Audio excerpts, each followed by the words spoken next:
Never ignore a stray dog, because one day, that dog might just be the reason you're alive. This isn't just a story about survival. It's a story about a miracle no one saw coming. It started with fire, not the kind that warms your soul, but the kind that takes everything in its path. In the middle of a massive forest fire, when everyone else ran away, a stray dog ran toward the flames. He didn't know the man trapped in the wreckage was a billionaire. He didn't care. All he knew was someone needed help, and what happened next changed both of their lives forever. The heat had been creeping in for days, silent but suffocating, the kind of heat that makes animals restless and people uneasy. The weather reports warned of fire risks, but no one really listens until it's too late. The forest had gone weeks without rain. The soil, once rich and damp, now cracked like dry skin. Leaves that used to dance in the wind hung lifeless. Their green faded into a brittle yellow. Every twig on the ground felt like it would snap under the lightest pressure. It was nature holding its breath, waiting for something. And then it came. No one saw the spark. Some say it was a campfire that hadn't been put out properly. Others think it was a cigarette tossed carelessly out of a car window. Whatever it was, it happened fast. Too fast. 1 minute, the woods were silent. The next, smoke curled into the sky like a warning. And in a place where everything was dry, the fire didn't crawl. It sprinted. The flames leapt from tree to tree like they had a purpose, like they were hunting something. Within an hour, the forest was a nightmare. Birds screeched as they fled the canopy. Deer bolted in terrified herds, crashing through underbrush. Even the insects seemed to vanish. The air thickened with smoke, turning the sky from blue to an ugly orange-gray. Ash floated like snow, covering everything it touched. Sirens wailed in the distance. Emergency teams scrambled. Helicopters took off. Fire trucks lined the main roads, hoses ready. But the fire had gotten a head start, and now it was angry. Evacuation orders were issued quickly. People living nearby had barely minutes to grab what they could. Pets, wallets, maybe a photo album. Then out. Leave everything else behind. Roads were jammed. People panicked. But even in the rush of feet and tires and fear, no one noticed that one vehicle hadn't moved. A white RV sat alone, tucked deep inside one of the less-traveled trails. No smoke visible yet, but danger was closing in. Inside that RV was Thomas Reed. Now, let's pause here, because Thomas isn't your average camper. He's not just some guy out for a weekend hike. This is a man with a net worth of over $2.4 billion.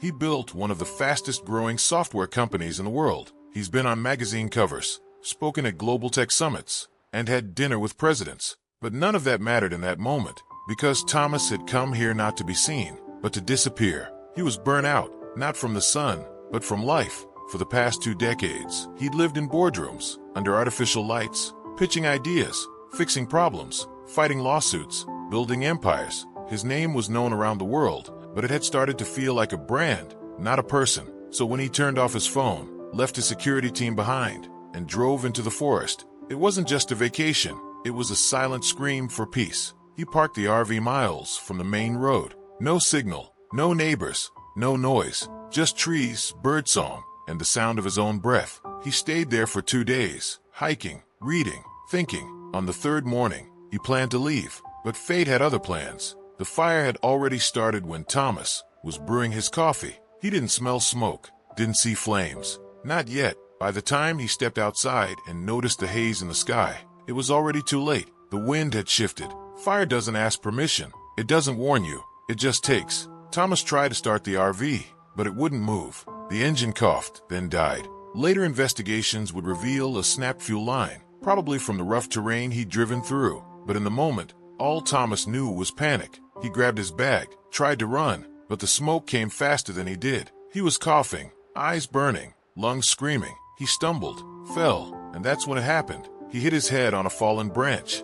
And just like that, the billionaire who had survived boardroom battles and global takeovers was knocked unconscious in the middle of nowhere. Meanwhile, the fire kept coming. Helicopters scanned the area, but Thomas's RV was hidden under a canopy of tall pine trees. From the sky, it looked like a white dot under a thick green blanket. No one saw it. Back at the command center, officials had a growing list of evacuees, and one name stuck out: Thomas Reed. His assistant had reported that he'd gone off-grid 3 days ago and hadn't returned calls. Rescue teams were alerted, but with dozens of homes at risk, priorities were focused on the living, the visible. And Thomas, he was just a question mark on a map. As hours passed, The temperature inside the RV rose. Flames licked closer. Smoke began seeping through the cracks. And Thomas lay there, motionless. But here's the thing about life. Sometimes help comes from the last place you expect. While humans were scrambling with maps and radios and sirens, a lone dog was making his way toward the fire.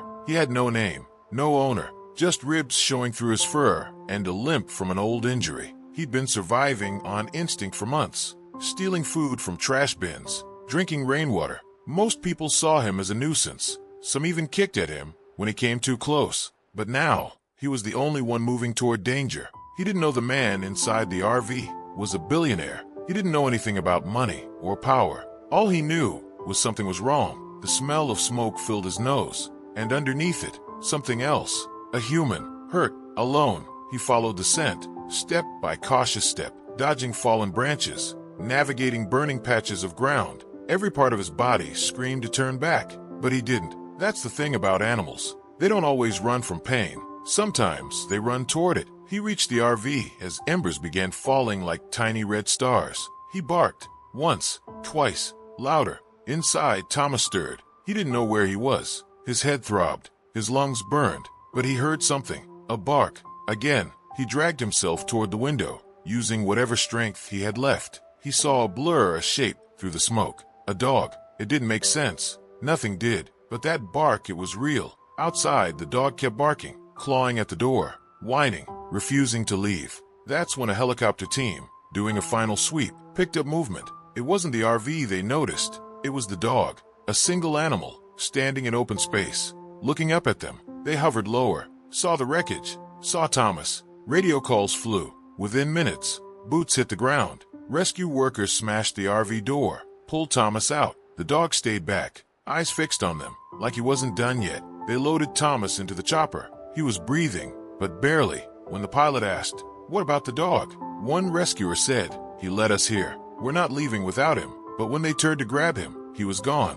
Just like that, vanished. Now let's talk about the dog. He didn't have a name, no collar, no warm bed to return to, no one waiting for him. Just the endless woods, empty streets, and the occasional trash bin where he'd scavenge for dinner. His fur, once perhaps a warm golden or soft cream, was now stained with dirt and clumped with mud. Mats formed in patches around his neck and back. His ribs jutted out beneath his thinning skin. Each breath he took shallow and cautious, like he was always half expecting to be chased off or hurt. And he had a limp, a clear one. His back right leg dragged slightly with each step, an old injury, maybe from being hit or bitten or simply falling too hard while running from someone. He didn't remember anymore. The world had taught him to forget pain to survive. For months, he'd lingered on the edges of society, near the small cabins that lined the outer forest, near picnic spots where people dropped food without thinking. He never came too close, just enough to survive. And most people, they didn't care.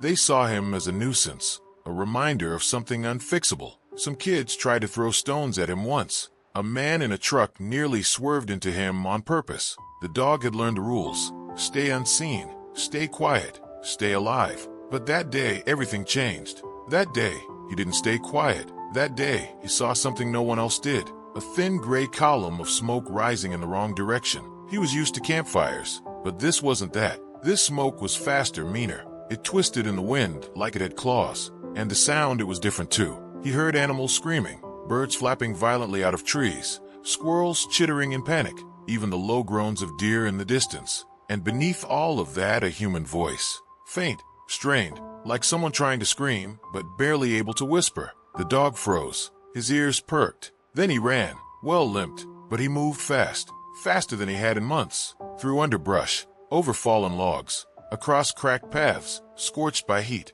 And the forest wasn't gentle. The fire was moving like a predator. It devoured everything in its path, and it didn't care what lived or breathed. The smoke was thick now, and the air sizzled. Embers floated down like burning snowflakes. Some hit the dog's fur, singeing it. He yelped once, but didn't stop. Something was pulling him forward. He'd never seen this RV before, never smelled this man's scent, but something told him he had to keep going. The RV sat at an angle. One side crunched against a tree. The tires were half melted, and the metal groaned with heat. The dog approached slowly, eyes scanning. He circled once, then twice, before he heard it, a cough. Inside, Thomas was on the floor. The man had no idea how long he'd been out. His head pounded, his throat burned. Every breath felt like dragging at knives. And through all of it, he heard something that didn't make sense, a bark. It wasn't loud, wasn't sharp or aggressive. It was desperate. Thomas forced his eyes open. Smoke filled the RV. The walls blurred. But that sound, it cut through the chaos. He rolled onto his side, coughing, and saw a dark shape moving outside the blackened window. A dog. He didn't trust his eyes. Not in this heat, not with this much smoke. But then came the scratching, claws against the metal, barking again, whining. The man's instincts kicked in. He had no idea who this dog was, but it didn't matter. Help. He needed help. He dragged himself to the window. It cracked more under his weight. The dog jumped up, pawing at the edge. Their eyes met for the first time.